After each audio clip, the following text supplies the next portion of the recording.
what is your kind of modus operandi at that point? You brought up Robbie Foley. Great driver, fast, guys really well.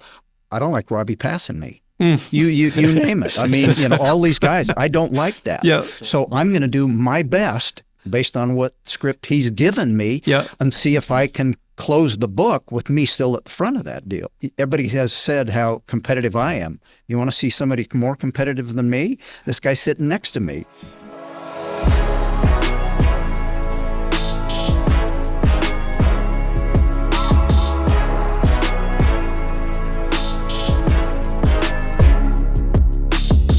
Hello and welcome to the RACER Debrief. I'm Laurence Foster, and this week we're in an SRO GT World Challenge America state of mind. We've got leading pram pairing Philip Ellis and Jeff Burton with us. So guys, thanks for your time. We're at Long Beach, so it's basically a working weekend for the pair of you. So we've managed to sort of herd cats and get you both when you're not in your sort of respective drives. So thanks for coming. He might be working. I'm still playing. That set the tone. So just going back a little bit, how did you two actually become a pairing? What was the process by which you actually did become, this pram pairing? Mercedes at going back to Indy a couple of years ago, the Mercedes rep came to me and said, we'd like to make a change and we'd like to add somebody to your program. And I said, great, who? And they introduced Philip and I at that point, and he just said, this is going to be a better deal. And I already had a professional driver with me. And you'd been with Corey Lewis, I think. I was with Corey, and Corey's a great guy, but he's not as fast as this guy, and the knowledge that he's been able to give me in the racing industry, bar none, it's fabulous. Because Philip, obviously, you come with some major chops. Obviously, reigning GTD champ with that run with Windward last year, where you basically couldn't stop winning at the start of the season. You two last year as well, in terms of just getting up to speed quickly as well. It proved, third overall in the prime points, 2 class wins, but one of them being an overall win. Yep. Race 2 at VIR. Just so we know how this sort of, the prime relationship works on a weekend, just talk us through how you sort of, manage an overall win at VIR last year. Take it away, guys. VAR, I actually had a pretty decent stint. And to have me just stay up in the pack, racing against the way we've done the strategy and we flipped it, that always gives him an advantage. And when you put him on the track and tell him to go get it, he did. He just went out, and the pros, he put his eyes, I think, on the pros other than just the AMs, and went so fast so far that we've had another discussion about that this year. Are we going to do the same thing? Right. Exactly. Because SRO, the rules now for World Challenge America, you can actually decide who is before it was basically AMs would start against AMs, pros would start against pros. How much flex has that given you in terms of at what point do you decide to do the flip? To be honest, that's just our thing that we do now. Everybody in the team kind of knows, everybody in the paddock kind of knows that's our car. We did that. I think we did that in the very first race in Sonoma last year already, and it didn't quite work out the way we hoped for, but it showed potential. And then we went to Coda, and same thing again. It didn't work out result-wise, but there was a lot of potential for the result. And it's racing in the end. Like, a lot of things can happen. And in Coda specifically, we had a penalty in one race, and we were taken out in the other, where we would have maybe won both. So we just, stuck to it, and in our heads, it has more potential of getting in good results and podiums and wins. Right. Rather than being on the unlucky side and having the safety car where we don't want it, which in our case would be race 1, ideally me making a gap. We have the driver change to Jeff, and then the safety car comes out and he has all the pros right behind him. Worst case. Yeah. But we even had that once in VIR, last year, and we still ended up on the podium. With a bit of luck, the way the safety car happened, and at that time we were a lap ahead because of pit stops. So even then it worked out, even though that was a worst case scenario for our strategy. And since then, we just stuck to it. I think the team knows what we want to do. We as drivers know what we want to do, and that's how you start off the weekend. That's what you work towards. I mean, Jeff, for you, if there isn't a safety car, if the race sort of plays out as it does, you get in for your stint. What is your mindset, and what is your sort of philosophy once you're in the car?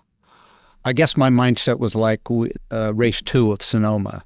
It was, I'm not as fast as those guys. They're pros. They do it all the time. I'm still kind of an amateur at this, as the amount of time that I've been in the car.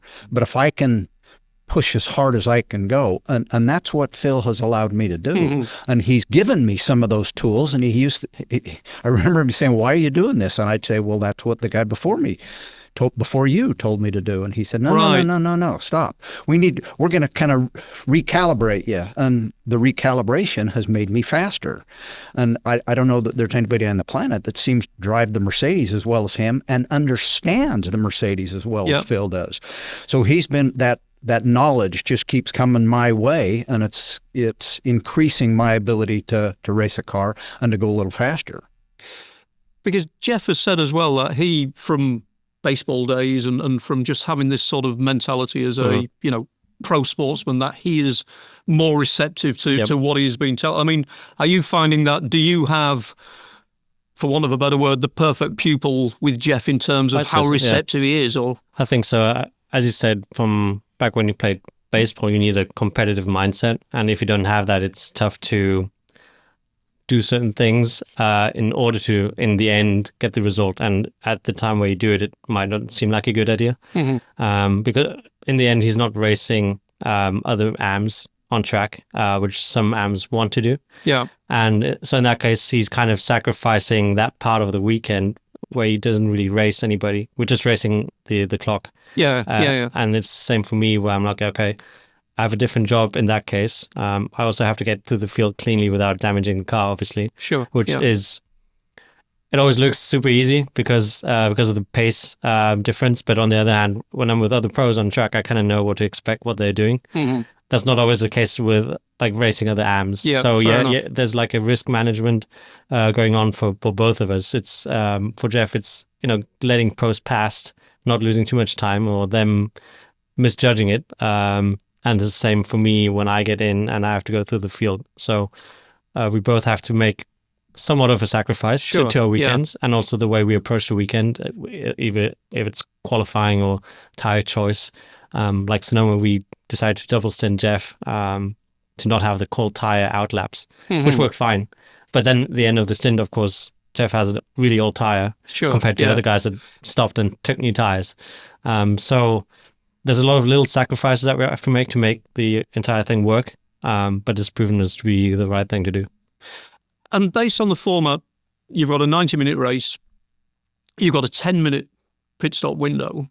How much sort of wriggle and adjustment can there be, especially with the fact that you guys are sort of flipping the script on, who's in the car relative to the pros and the AMs? I mean, is there much strategic or tactical stuff to be gained from when you pit in that window? Or no, unfortunately not. I think the window is too narrow for the race length, so there's not real strategy, so to speak. So we always go, I'm in for the longest stint, Jeff is in for the shortest stint, and that doesn't matter if it's him first or me first. It's always the same, because I also want to avoid the safety car, obviously. It's a bit more risky when I start the car and we have to extend that stint, that we might be caught behind the safety car and we still have to do the stop.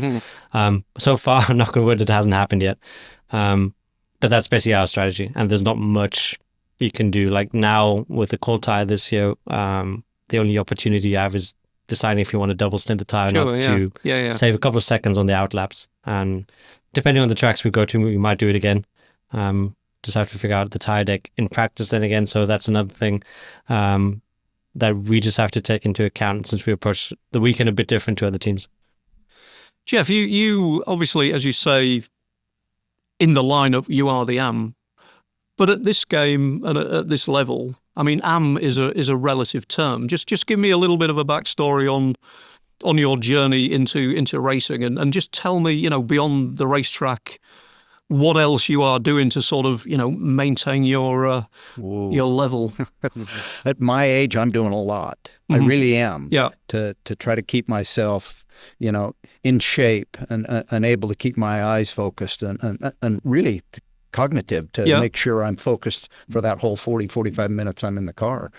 I work really hard at that because I want to make sure that I can compete. And to compete, as far as I'm concerned, it's that you win some of these and you're on a podium. Yeah.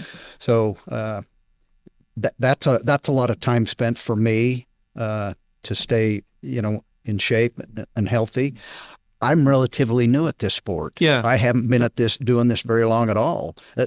So for me to try to make some advantage and move forward on it, I think God blessed me with some good eye-hand coordination, and I've had some abilities that in the past, baseball you've talked about, that helped me in driving. It's kind of, everybody thinks driving's so easy. You push the brake, you turn the wheel, you use the accelerator. There's a lot more to it than that. And until Philip kind of refined that for me, I kind of thought the same thing. Well, this isn't no biggie. Well, why can't you go any faster? When he explains it, it comes out a totally different formula. And the formula is speed. And speed in a way that's, you're not hitting a lot of stuff. Yeah. And I've had a lot of those. I've had a lot of those crashes, so to speak, as you move up and try to, win a championship like we're trying to this year. But another factor as well on a weekend, Philip, for you is maximizing Jeff's seat time prior to the race as well. Yep. I mean, as Jeff said, everything about Mercedes AMG GT3s. Is it a case of you just basically sighting the track and letting Jeff get as many miles in as possible? Or, I mean, what is the equation for seat time prior to the race between you guys? It depends how well we start off the weekend.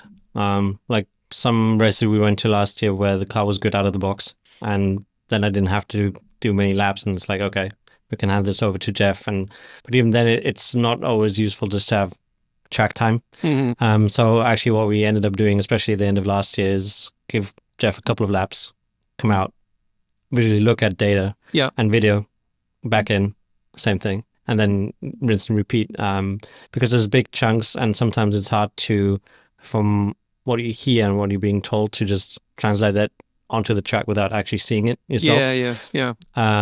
But also that was a learning process, like what works best with Jeff and for him, like how can we get him up to speed the fastest. And it's not always just track time, and it also depends on the track itself. Like we had Barber, which was new for most people, and that was probably one of Jeff's best weekends, even though I think, was it your first time? So First time there. Just Well, like first time here at Long Beach. Yep. I'm in here just for, this is Ellis 101. I'm going to school this weekend here at Long Ellis Beach. 101. It is. Yeah. It's just he needs getting some seat time, Jeff. So go to Long Beach. And this is some great seat time. I see. Yeah.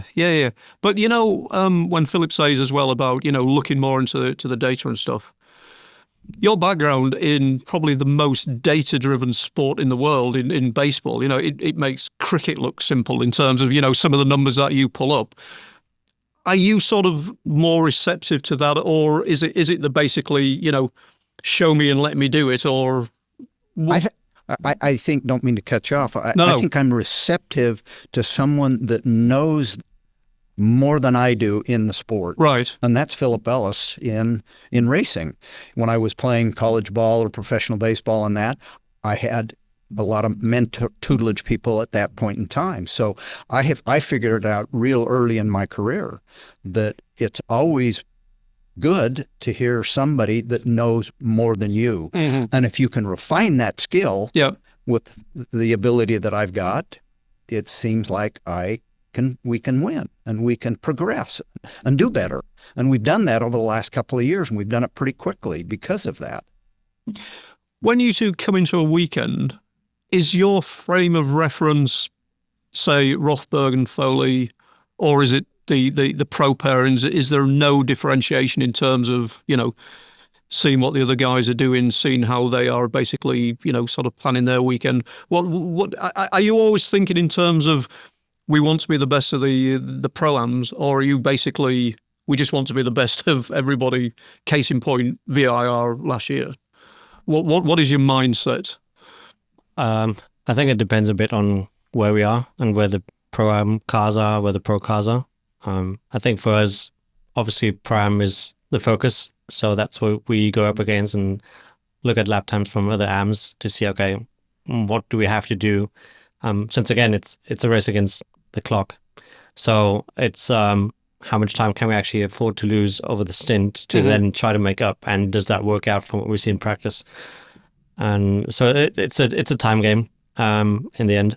And I mean, the example in VIR, it wasn't really before the weekend where we went in, okay, let's go beat pro weekend, cars. Yeah, exactly. It wasn't really that. It was more just the race situation, how it ended up, that we then decided to, okay, let's go for it. But of course for us, it's pro-am, and that's where we are.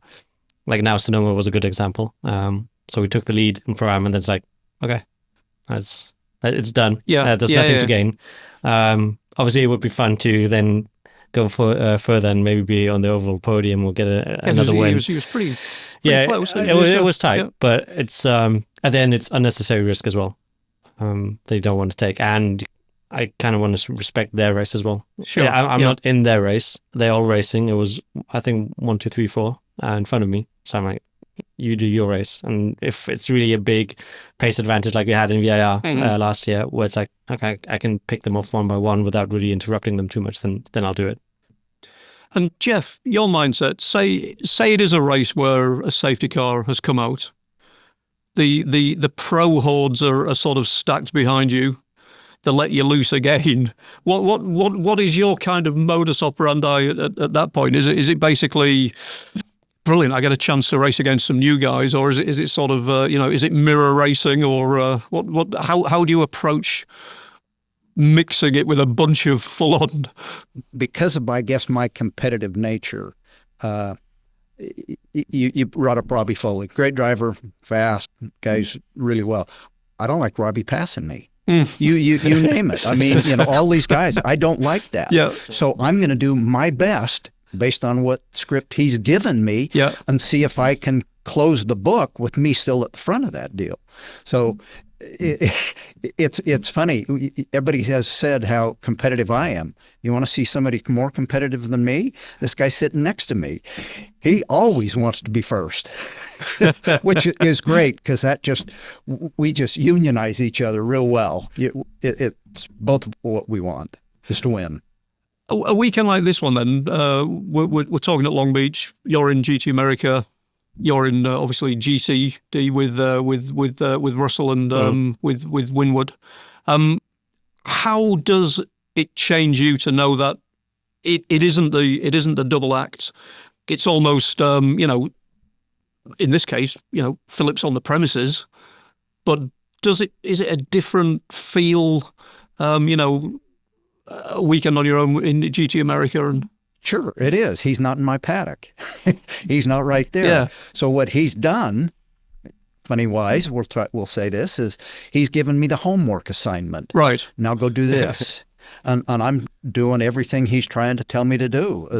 And he's told the engineers, this is what he needs to work on. This is what he needs to do.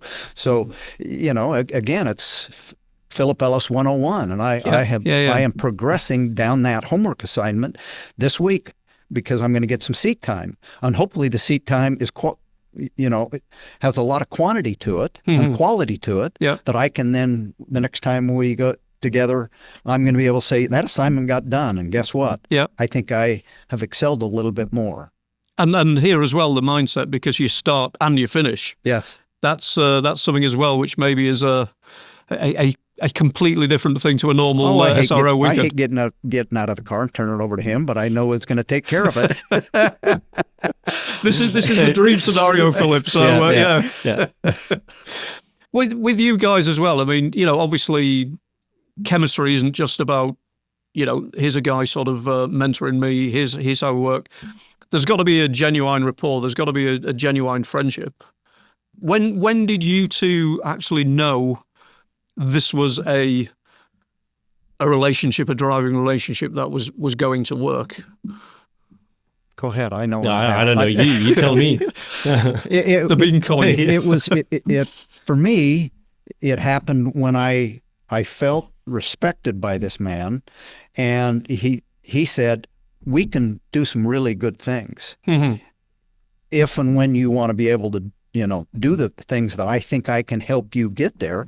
And I have respect for somebody that is as humble as him, but is as good as him as he is. And it was Indy, I don't know, a couple hours after we met that I had that appreciation for Philip and his skill. Philip, when did you know that basically you had been placed with a guy you could actually do the business with? Well, it was a bit of a different situation in my case, I think, because I came in as the third driver. And of course, yeah. Then, so for me, it was I'll help out and I'll look at what I can do. And you kind of got to know him for real. And, and then I'll leave again and, my job is done. Because obviously Corey at that point was just pro and I didn't want to get myself in between. So I was literally, I'll come in, third driver, I'll do my job and I'll leave. And hopefully everybody's happy. So that was my approach to it, to the weekend. And I think before the race even started, we kind of talked about, okay, well, what are you doing next year? Right. Yeah. So, I don't know. I think the first couple of days was already quite easy with us, and it seemed that Jeff was a bit more receptive to the way I explained. It's not necessarily what I explained, because I think Corey explained the same thing, essentially, but it's the way you word it and try to bring it across so that Jeff in the end can translate it on track without, just talking down on him, but hey, if you do this and this will happen. Yeah. So that happened pretty early, but again, it wasn't my intention to go in and, let's get a program for next year. Were you two maybe not surprised, but were you, the fact that things did in 2024, things did click so quickly in terms of, being able to sort of put the results in and stuff? It didn't seem there was much of a learning curve to work out how to work with each other. Maybe the results were maybe coming earlier than expected, or was that exactly as you thought it would work out? Or I don't know if we had a schedule that this needs to happen before this can happen, or this can happen. I think the mutual respect we've got for each other, the talent that he's got, and the ability that he's got to relay that to me and to see if I can put it into action. I think that's kind of the formula that had worked for he and I, because his competitiveness, my competitiveness, and that we've got a great team behind us that we've got in place to make sure that the first year we kind of did this, it kind of broke down. Yeah. We had too many mechanicals, and the owner of the team has said, we're not going to have that happen to you again. So we've got that behind us too. So that's a big, Sure. We maybe get all the light and the interviews kind of like this, but there's a lot of other people that are doing a lot of work, grunt work, that are making us look real good. So looking at 2025 then, so Sonoma is in the books. An experiment, the double stint experiment, a class win, a solid weekend. Going forward, who are the two or three combinations that you're going to be battling with down to the wire? Who are the ones that you are really sort of looking at? Well, the BMW with Justin and Robbie. I think that's the strongest pairing, because Colin and George won't be doing the full season. No. Otherwise, they would have been another one to be one of the top prime contenders. And actually, I don't know. There's so many in there that are so the good. McLaren is good as well with Aaron. Yes, right. Yeah. And it's a bit of an unknown now with the rule change with the tires. Yeah. So you might see cars further up than they were last year, or vice versa. We also have the minimum tire pressure now, which you can't really do anything. It's just explain that, and the effect that it may or may not have. So we used to have heated tires and no tire minimum pressures, so you could do whatever you wanted, and their cars were running something completely different from track to track. depending on what you want, obviously out of the tire. Now we've lost the tire heaters, so it's cold tires every time you get a new tire or different tire set, which I think is good because it opens strategy because you have the outlap and you can overcut, undercut. So in that respect, it's good. But now what they did is they added a minimum tire pressure cold, which actually then dictates where you end up on a hot tire, obviously. But it's so high that you don't actually want to run what we're given. And that opens up new problems at the end of the stint where the car isn't what you want it to be. It's not nice to drive at the end. And you can't really play around much because everybody's running the same thing.